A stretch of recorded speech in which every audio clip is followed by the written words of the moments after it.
Hello बच्चों। तो आज की हम इस न्यू वीडियो में पढ़ेंगे प्रश्नावली 3.6।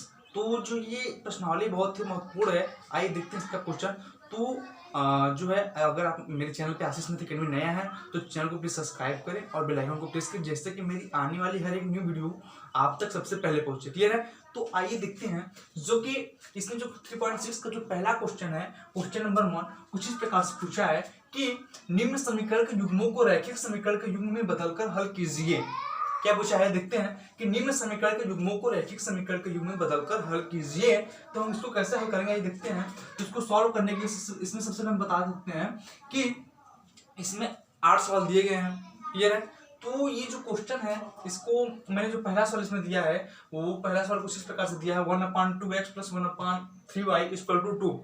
ठीक है, क्वेश्चन यही है हमारा 1/2x + 1/3y = 2 में ये दिया है। तो इसको हल कैसे करेंगे, सॉल्व कैसे करना है, हमें इसमें ज्ञात करना है। तो क्वेश्चन सबसे पहले एक बार फिर से पढ़ते हैं।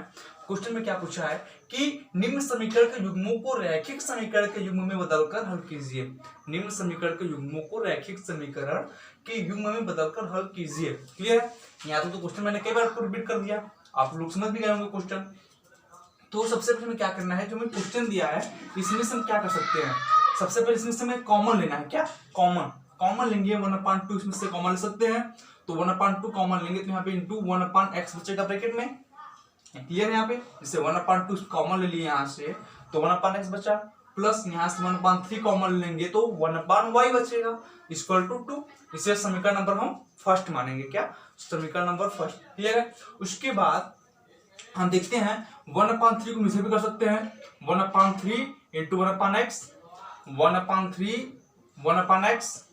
ठीक है, फिर प्लस 1/2 किस पर कर देंगे इंटू 1/y, याद रखिए = 6। जबकि 3 2 या 6, तो यहाँ पे जब 3 2 का मल्टीप्लाई करेंगे यहाँ पे जैसे एलसीएम को आपको पता ही होगा, तो यहाँ पे 3 2 या 6 का एलसीएम 6 होगा। फिर 3 2 का एलसीएम जो 6 होगा तो यहाँ पे 6 लिख देंगे। क्लियर है? तो अब आते हैं इसे समीकरण नंबर सेकेंड मान लेंगे। उसके बाद हमको क्या करना है, मानना पड़ेगा कि 1/x है, 1/x = p और 1/y = q। हमें ये मानना पड़ेगा क्या कि 1/x = p और 1/y = q। क्लियर है? उसके बाद जब करेंगे तो 1/3 तो यहाँ पे दिया है 1/2, तो हम यहाँ पे 1/x की जगह p रख देंगे, प्लस 1/3 यहाँ पे है ही, देख रहे हैं 1/3 यहाँ पर है, तो 1/3 की जगह यहाँ पे 1/y की जगह क्यों रख देंगे, उसके बाद = 2। फिर यहाँ पे देखते हैं कि 3p, क्या 3p + 2q = 12। इसका एलसीएम ले लिए हैं। ठीक है, 3 2 या 6 होगा, 6 2 या 12, तो यहाँ 12 हो जाएगा। उसके बाद फिर यहाँ पे देखते हैं कि 3 1 जा 3p और 2 1 जा 2q, मतलब कि भिन्न का जो जैसे होता है कि 1/2 + 1/3 = 2। क्लियर है? इसको सॉल्व कर देंगे तो यहाँ पे 3 + 2 = 12 जाएगा, 3p + 2q = 12। इससे हम समीकरण नंबर 3 मानेंगे। यहाँ तो क्लियर है? उसके बाद 1/3p + 1/2q = 13/5 13/5 होगा। जैसे कि आप देख सकते हैं 1/3p 1/2q = 13/5 ये हो गया। उसके बाद यहाँ पे इसको सब सॉल्व करेंगे तो 2 1 जा 2p + 3 1 जा 3q = 13। ये क्लियर है? यहाँ पे इसका जब एलसीएम लेंगे 3 2 या 6 6 आएगा, जैसे कि 1/3 है प्लस 1/2 है = 13/6 है। क्लियर है? तो जब यहाँ इसका एलसीएम लेंगे तो हमारे पास 2 + 3/6 = 13/6, तो 6 से 6 कैंसिल हो जाएगा, देख सकते हैं। तो आप बचा क्या 3 2 5, यहाँ पे मतलब कि 2p + 3q = 13। इसे समीकरण नंबर 4 मान लेंगे। उसके बाद यहाँ देख सकते हैं हम सबसे पहले क्या करेंगे कि समीकरण 3 के दोनों पक्षों को 3 से और समीकरण नंबर 4 को 2 से गुणा करने पर, जो समीकरण नंबर हमारा 3 है इसको हम दोनों पक्षों में 3 से गुणा करेंगे, और जो समीकरण नंबर 4 है इसके दोनों पक्षों में हम 2 से गुणा करेंगे। समीकरण नंबर 3 और 4 में इसमें 3 से गुणा, उसमें 2 से गुणा करने पर तो हमें जो मिलता है कि 9p + 6q = 36। ये समीकरण नंबर से 5 मान लेंगे।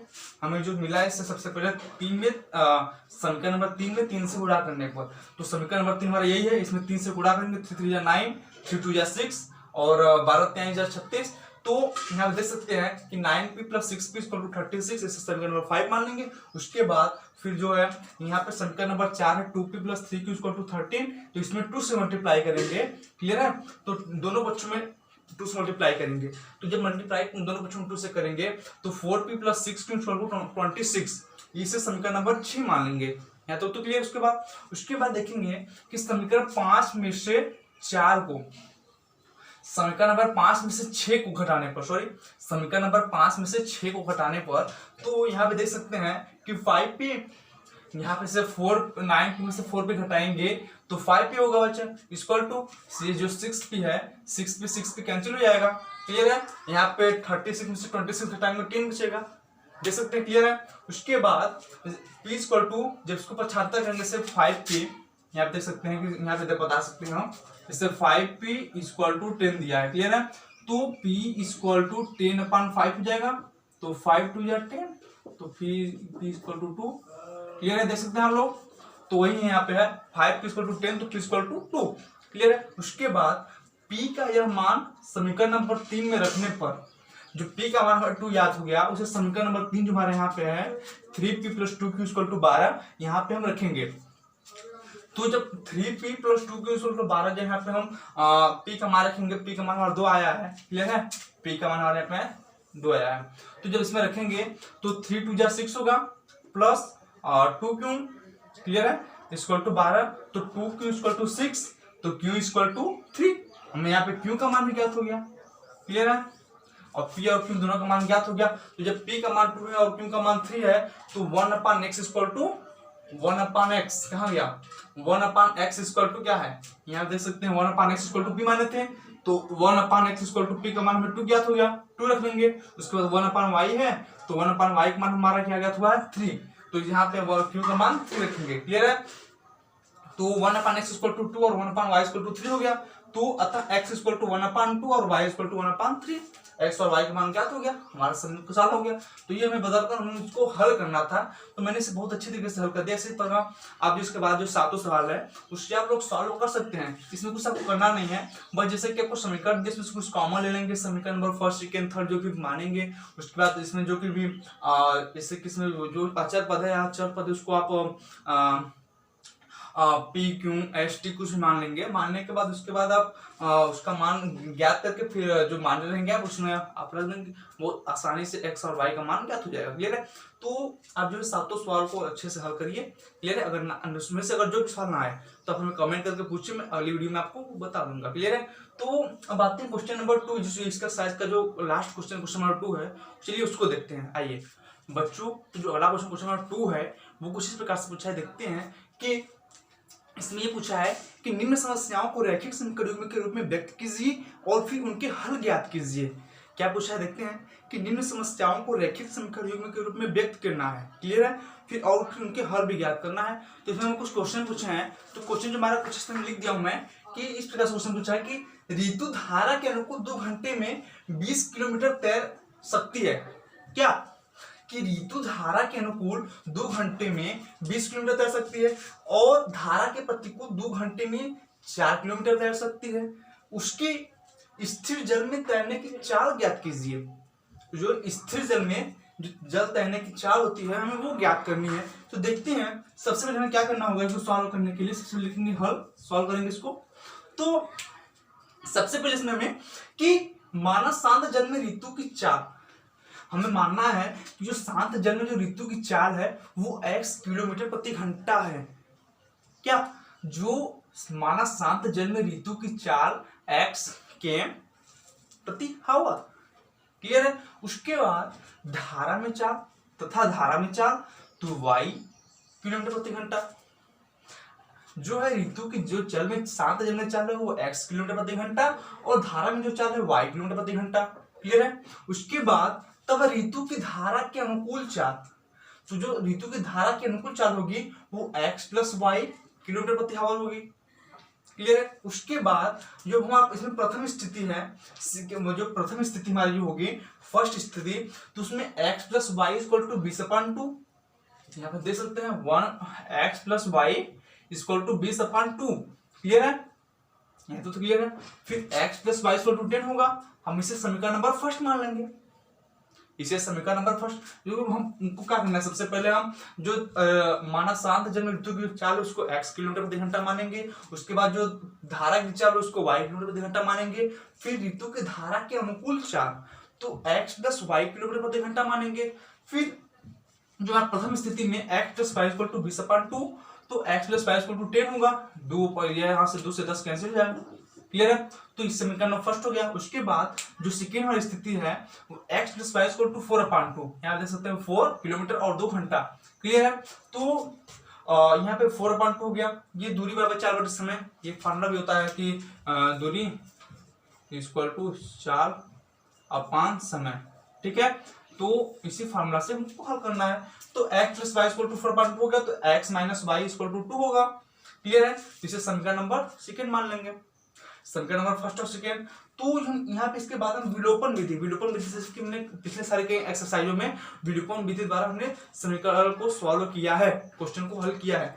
तो यहाँ पे देखेंगे विलोपन विधि द्वारा, तो समीकरण नंबर फर्स्ट तथा सेकेंड को जोड़ने पर, समीकरण में जो फर्स्ट है और जो समीकरण नंबर सेकेंड है, इन दोनों को जोड़ने पर जो हमारा ज्ञात होगा तो 2x देख सकते हैं, x 2x equal to 12, y plus ये माइनस ये दोनों कैंसिल हो जाएगा, ये y कैंसिल हो जाएगा, देख सकते हैं। तो 2x इक्वल टू 12 या x इक्वल टू 6, जैसे यहाँ पे देख सकते हैं 2x इक्वल टू 12 है तो x इक्वल टू 12/2 या इक्वल टू 6, तो x इक्वल टू 6 हो गया। फिर इस मान को समीकरण नंबर 2 में रखने पर जो हमारा x इक्वल टू 6 आ गया, x इक्वल टू 6 आ गया, उसको हम समीकरण नंबर 2 में रखेंगे ना, तो यहाँ x का मान में 6 रखेंगे, तो minus Y equal to 2 minus 6, तो y इक्वल टू 4, y का मान भी में 4 ज्ञात हो गया, देख सकते हैं, और x का मान भी 6 ज्ञात हो गया। तो दादा कह सकते हैं कि जो शांत जल में ऋतु की चाल होगी वो 6 किलोमीटर प्रति घंटा होगी, और धारा में चाल होगी वो 4 किलोमीटर प्रति घंटा, जो कि हमें x की मान 6 और y का मान 4 में ज्ञात हुआ है सॉल्व करने पर। तो इसी प्रकार जैसे जो आप इस क्वेश्चन को सॉल्व कर सकते हैं, इसमें कुछ करना नहीं, सबसे पहले मानेंगे इसको चाल जो x होगी, और फिर धारा की चाल y, उसके बाद फिर दोनों के प्रश्नानुसार जो क्वेश्चन जिससे पूछा रहेगा प्रश्नानुसार उसे सॉल्व कर सकते हैं। तो समीकरण फर्स्ट स्थिति और सेकेंड स्थिति दोनों में प्रश्नानुसार मान के आप समीकरण में फर्स्ट सेकेंड करने के बाद फिर आप विलोपन विधि द्वारा इसे सॉल्व करके x और y का मान निकाल सकते हैं, बहुत ही सिंपल है। फिर इसके बाद जो क्वेश्चन इसके बाद अगला जो क्वेश्चन नंबर 2 पूछा है, क्वेश्चन नंबर 2 है वो कुछ इस प्रकार से पूछा है, देखते हैं कि 2 महिलाएं एवं 5 पुरुष एक कसीदे के काम को साथ 4 दिन में पूरा कर सकते हैं, जबकि 3 महिलाएं एवं 6 पुरुष इनको 3 दिन में पूरा कर सकते हैं। ज्ञात कीजिए कि इसी कार्य को करने में एक अकेली महिला कितना समय लेगी और पुनः इसी कार्य को करने में एक पुरुष कितना समय लेगा। क्वेश्चन आप लोग नहीं समझेंगे, क्वेश्चन एक बार फिर से रिपीट करता हूं कि 2 महिलाएं एवं 5 पुरुष एक कसीदे में काम कर को साथ 4 दिन में पूरा कर सकते हैं, जबकि 3 महिलाएं एवं 6 पुरुष इसको 3 दिन में पूरा कर सकते हैं। ज्ञात कीजिए किसी कार्य को करने में एक अकेली महिला कितना समय लेगी, पुनः इसी कार्य को करने में एक पुरुष कितना समय लेगा। तो इसे भी आप इसी तरह ऐसे के कार्य करने जो x और y मान के फिर प्रश्नानुसार इसे प्रथम स्थिति और सेकेंड स्थिति करके अब इसे सॉल्व कर सकते हैं, बहुत ही सिंपल है। लास्ट में विलोपन विधि लगा दीजिए, क्लियर है। तो आप जैसे कि x और y मान लेंगे, x और y का मान बहुत ही सिंपल तरीके से ज्ञात हो जाएगा, क्लियर है। तो हमें यहाँ तक उम्मीद है कि आप लोग जो इसके आगे भी क्वेश्चन नंबर 3 है उससे भी आप बुक्स अपने पढ़ लेंगे, ठीक है, और उसे भी सॉल्व करने की कोशिश कीजिए। अगर ना आए तो मैं कमेंट कर सकते हैं, मैं उसको बताने का भरसक प्रयास करूंगा अगली वीडियो में, क्लियर है। तो बच्चों पढ़ते रहिए, ऑल द बेस्ट, मिलेंगे आपसे अगली वीडियो में प्रश्नावली 3.7 में।